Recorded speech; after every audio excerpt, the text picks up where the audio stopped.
Today, we're going to dive into Elizabeth Gilbert's Big Magic. Now, this is a really powerful guide for anyone who wants to live a more creative life. And, it all starts with tackling that one huge thing that holds so many of us back: fear. Right from the jump, Gilbert asks this question that just cuts right to the core of it all. Seriously, think about this for a second. Do you have the courage to bring forth the treasures that are hidden within you? I mean, what a thought, right? It just assumes those treasures are already in there, just kind of waiting for you. And when she talks about creative living, she's not talking about you having to become some famous artist or writer. No. Her definition is so much simpler. It's just a life that's driven more by curiosity than it is by fear.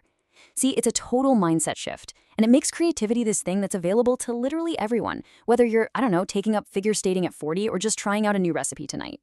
But okay, if you want to live a life that's really driven by curiosity, first you have to get real about its constant companion, and that is fear. Gilbert has this great way of describing creativity and fear. She says they're like conjoined twins. They are permanently linked, but they have completely opposite goals. Think about it. Fear is this primal thing, right? It absolutely hates uncertainty, and its whole job is to scream "stop" to keep you safe. But creativity? Well, it's all about curiosity. It wants to go exploring in the exact same places that fear is terrified of. So the goal here is not to become fearless. I mean, that's impossible, right? Instead, Gilbert gives us this brilliant road trip analogy. Imagine you're on a road trip with your creativity. Fear gets to come along for the ride. It's part of you. You can't just kick it out. But here are the rules. Fear is not allowed to touch the radio. It definitely doesn't get to look at the map. And it is never, ever, ever allowed to drive. Okay, so you've wrangled your fear and you've stuck it in the back seat. Now what? How do you actually find inspiration? Well, this brings us to one of the most enchanting ideas in the whole book: the art of actually catching an idea. Now, I know this might sound a little out there, but just stick with me here. Gilbert suggests that ideas aren't things that we just generate inside our own heads.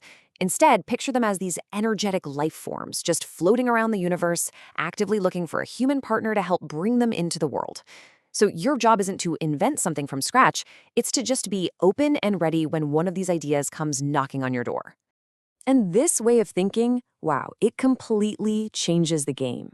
It takes all the pressure off.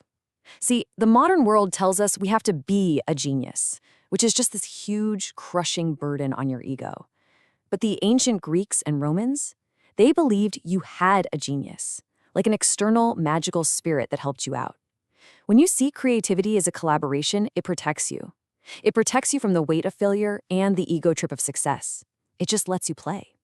Okay, so you've got your fear managed, you're open to catching ideas, but what about the actual work, the nitty-gritty?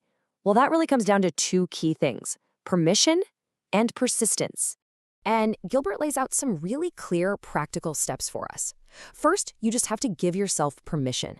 You don't need a diploma, you don't need an expert to anoint you, you just have to declare your intent. Say it out loud: I am a writer, I am a painter. Then you just show up, consistently. And finally, you aim for completion, which, as we're about to see, is a much bigger deal than you might think. Because what is it that so often stops us from actually finishing things? Perfectionism. And Gilbert has this fantastic line for it: perfectionism is just fear in fancy shoes. It's just a fancier, more sophisticated version of that same old fear that whispers, you're not good enough and you never will be. So what's the antidote to that? You have to embrace this idea that done is better than good. When you finish a project, even a messy, imperfect one, you learn the entire process from beginning to end. It builds this incredible momentum. And besides, you can't get better at something that doesn't even exist yet. Which brings us to her hilarious advice to become a deeply disciplined half-ass. Now, what does that mean? It means you have the discipline to show up and do the work, but you also give yourself the grace to not be perfect, especially at the start. You just got to push through all those frustrating, awkward parts just to get the thing done.